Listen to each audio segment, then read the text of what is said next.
Mr. Chambliss. Thank you, Mr. Chairman. And again, let me associate myself with Senator Mikulski's remarks over there. You folks do an unbelievable job in spite of what did happen on September 11, and we don't tell you enough how much we appreciate you. Also, my subcommittee, as you know, did a report dated July 17 that was somewhat critical of some of the acts of the FBI, and I want to tell you that it was given, the criticism was given in a vein that we were glad it was accepted in, and that was in a positive way. And I appreciate the reaction of Director Mueller and the agency with the Bureau with respect to the criticisms that were made in there, and it appears that changes are being made in a positive way, and I'm very glad to see that. My question initially is directed to you, the Minneapolis agent. I want to pick up where Senator Rockefeller left off there, because I'm a little puzzled by this too.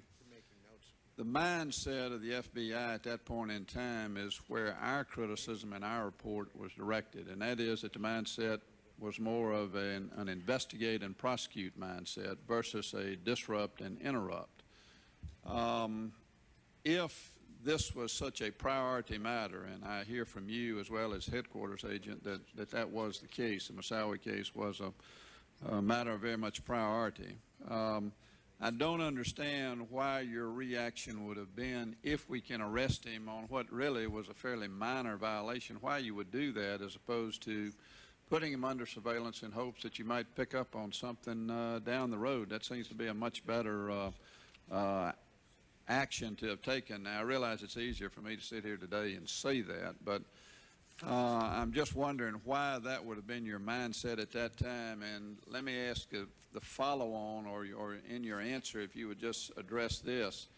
If that situation would occur today, has the mindset at the FBI changed to more of a disrupt and interrupt as opposed to an investigate and prosecute, so that your reaction might have been different today with respect to the Moussaoui incident regarding whether or not to arrest him or whether to put him under surveillance?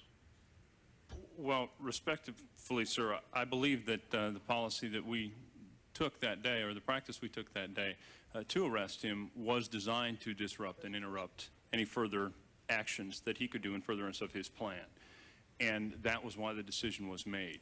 It was not, the focus was never to arrest him merely to prosecute him or deport him from the country on the visa waiver violation. It was to arrest the activity that was the suspicious activity that was reported to us by the flight school, and to allow us the time while he was in administrative detention to further develop any additional information we could about what plan he was up to. But it was, my thinking was in the mode of interrupting and disrupting what I thought was a potential plot based on the very, very limited information we had prior to making that decision.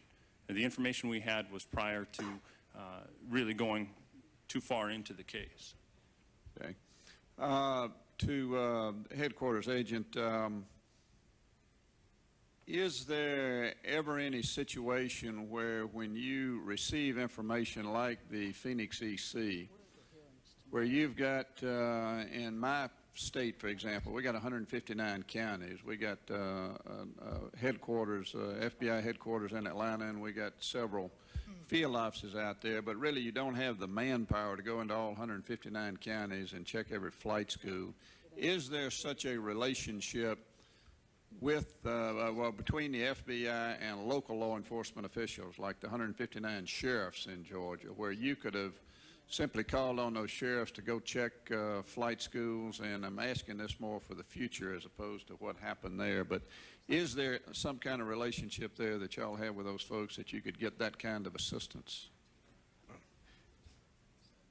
Speaking from my time in the field and having run a terrorism task force in the field fairly recently, that's what you strive for. The supervisors in the field working with their management and also with the agents on the squad, they're looking to build those relationships. And yeah, we do want that to be available to us. And I think clearly the director has made that perfectly clear. We want to rely and work with the locals and to be able to react much quicker in the future on terrorism-type matters, utilizing that resource. Well, I would hope that to be the case, and I'm not getting very positive feedback from our local law enforcement officials about an improvement in the relationship with the FBI, but I hope there's a real effort that is being made there to make sure that that relationship is doing nothing but getting strengthened, and that the sharing of information between the FBI and our local law enforcement officials is getting better and better. Thank you, Mr. Chairman.